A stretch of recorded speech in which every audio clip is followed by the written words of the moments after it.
The night was bitterly cold, even by Himalayan standards.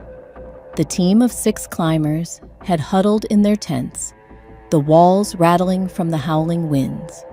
They were camped high on a glacier, a jagged expanse of ice and rock that stretched endlessly in every direction. The air was thin, and exhaustion had set in after days of relentless climbing. Around midnight, a sound cut through the wind. It was low and mournful, almost musical, like a howl carried across the frozen expanse.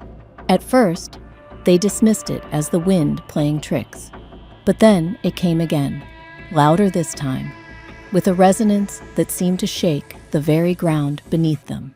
Nisha, the team's geologist, unzipped her tent and peered into the darkness.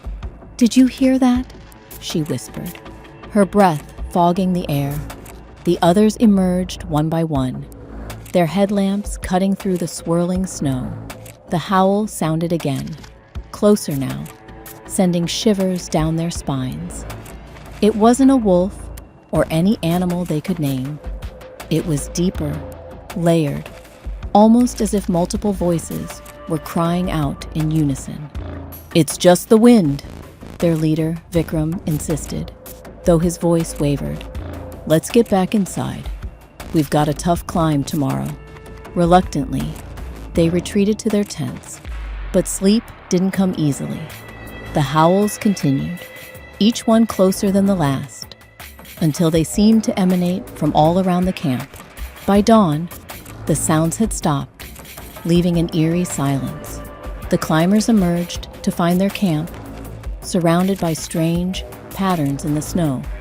Circular impressions, too large to be footprints, were scattered in chaotic spirals. The center of each circle was smooth, as if the snow had been melted and refrozen. "What could have done this?" Nisha asked, kneeling to examine one of the marks. No one had an answer. Vikram urged the team to press on, but unease hung heavy over the group as they packed their gear and began the day's ascent. As they climbed higher, the howls returned, now audible even in the daylight. The sound seemed to follow them, sometimes echoing from the cliffs above. Other times a rumbling from the glacier below. At one point, the team stopped in their tracks as the ice beneath them trembled faintly, a rhythmic vibration that matched the cadence of the howls. That evening, they set up camp on a narrow plateau, the wind howling through the peaks. Exhaustion kept most of them silent, but Nisha couldn't shake the feeling that they were being watched. She scanned the ridges with her binoculars and froze. Far above them, silhouetted against the pale glow of the moon, was a figure. It was massive, humanoid in shape, but impossibly tall and broad. Its arms hung long and low, and its head was slightly tilted as if observing them. "Do you see that?" Nisha whispered, nudging Vikram. He looked, but saw nothing. The figure had vanished. That night, the howls grew more intense. They no longer sounded distant. They seemed to emanate from just beyond the light of their campfire. The climbers stayed awake, clutching their ice axes and whispering theories. Some suggested a rare weather phenomenon or an animal unknown to science. Others muttered about the legends, the tales of spirits that guarded the mountains, punishing those who ventured too far. Around midnight, the howls stopped abruptly, replaced by a chilling silence.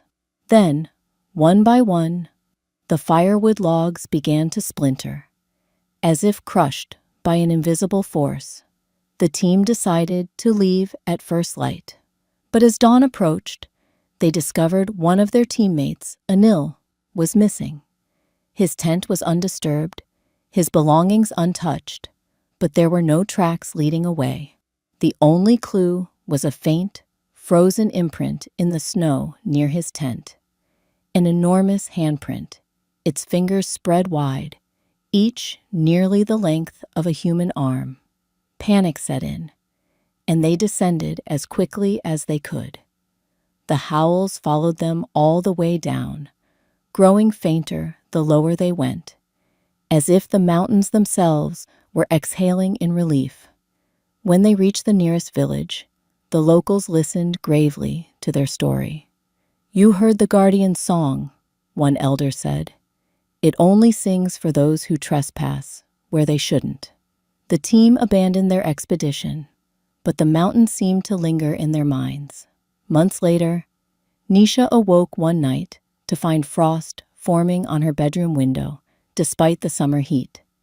As she stared at it, she heard a faint, familiar howl, a reminder that the mountain had not forgotten her.